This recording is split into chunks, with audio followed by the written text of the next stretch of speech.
Ma'am, stop for a second. Yeah? What are you doing here? I'm moving into my apartment. We've had reports of theft in the area. I'm gonna need to see some proof. What kind of proof? Open the box. Instead, hold on. Don't. Special Agent Maya Lewis. At 4:47 p.m., a black woman carries a cardboard box across an apartment courtyard. The box is medium-sized, worn at the edges, labeled kitchen in thick black marker. Inside are plates, a pan wrapped in newspaper, 2 mugs clinking softly with every step. She has keys in her hand, a signed lease in her bag, a federal badge concealed beneath her jacket, but none of that is visible yet. What is visible to the officer watching her through a body-worn camera is a woman he does not recognize, and that is enough. Within minutes, she will be accused of stealing, questioned publicly, placed under suspicion in her own home. The encounter will be recorded, uploaded, analyzed by millions, not because it ends in violence, but because it reveals something quieter, something more common. This is not a story about confusion. It is a story about certainty and what happens when authority mistakes assumption for truth. Her name is Maya Lewis. She is 32 years old. She works for the Federal Bureau of Investigation, not in public-facing roles, not on television, not in ways that attract attention. She investigates quietly, methodically. Her career is built on discipline. Early mornings, late nights, files stacked neatly. Conclusions reached only after evidence is verified. She has been trained to remain calm under pressure, to de-escalate, to observe before reacting, to never give emotion the upper hand. She believes in systems, believes that credentials mean something, that if you follow procedure, procedure protects you, that professionalism earns respect. She has spent her life earning it. Today, she is not here as an agent. She is here as a tenant. The apartment complex is quiet, not affluent, not neglected, just neutral. Concrete walkways, trimmed hedges, a leasing office with faded posters promising community living. Late afternoon sunlight stretches shadows across the courtyard. Somewhere, a door closes. A dog barks once, then stops. Maya adjusts her grip on the box. She is tired. Not exhausted, but spent in the way moving always makes you. She is thinking about where the couch will go, about grocery runs, about finally unpacking. She is not thinking about being stopped. She is not thinking about suspicion. Because she has keys. Because she belongs here. Because she followed every rule. A patrol car rolls in, slow, deliberate. Tires crunch against loose gravel. The officer inside does not know Maya. He does not know her resume, her clearance level, her years of service. He sees movement, he sees property, he sees a woman alone. The body cam activates automatically. A soft electronic click. A red light begins to blink. From this moment forward, everything is recorded. Ma'am. The word cuts through the courtyard. Maya turns. She shifts the box slightly. "What's going on?" she asks. Her tone is neutral, polite. The officer does not answer directly.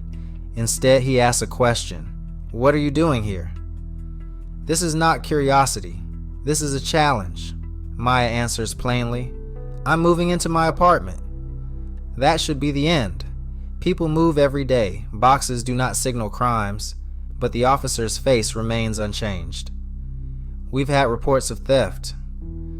The phrase is vague. No location, no description, no urgency, just enough justification to proceed.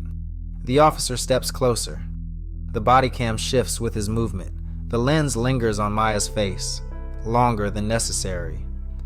"I'm going to need to see some proof," he says. Proof of residence, proof of permission, proof of legitimacy. Maya blinks once. She sets the box down, carefully, slowly. She knows the stance. Hands visible, movements deliberate.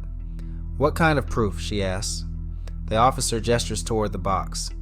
"Open it." The request is irrational. Opening a box does not prove ownership, but this is no longer about logic. It is about control. Maya does not argue. She does not raise her voice. She complies, because compliance is safer, but something inside her shifts. She realizes this interaction will not end cleanly. She reaches into her jacket. The officer stiffens. His breathing changes. The body cam jolts. "Don't," he says. His hand moves toward his holster. The courtyard feels smaller now, quieter. This is the moment where everything could tip. Maya removes a leather badge holder. She flips it open, holds it up, close to the lens. The camera struggles to focus. Then the words sharpen. Federal Bureau of Investigation, Special Agent. Time slows. The officer freezes. No commands, no follow-up questions, just silence. "I'm Special Agent Maya Lewis," she says. Her voice is calm, measured, professional. "Now," she adds, "can you explain why you stopped me?" The officer steps back. His posture changes. His tone softens. This is not relief. It is recalibration. He is no longer in control. The body cam continues to record every second, every breath. This footage will not vanish. It will be reviewed by supervisors, by attorneys, by strangers online. The moment is over, but the record remains. Doors open, phones appear, neighbors glance, then stare. The private becomes public, not through violence, but through exposure. Maya retrieves her box. She walks toward the stairwell. The officer remains behind, watching.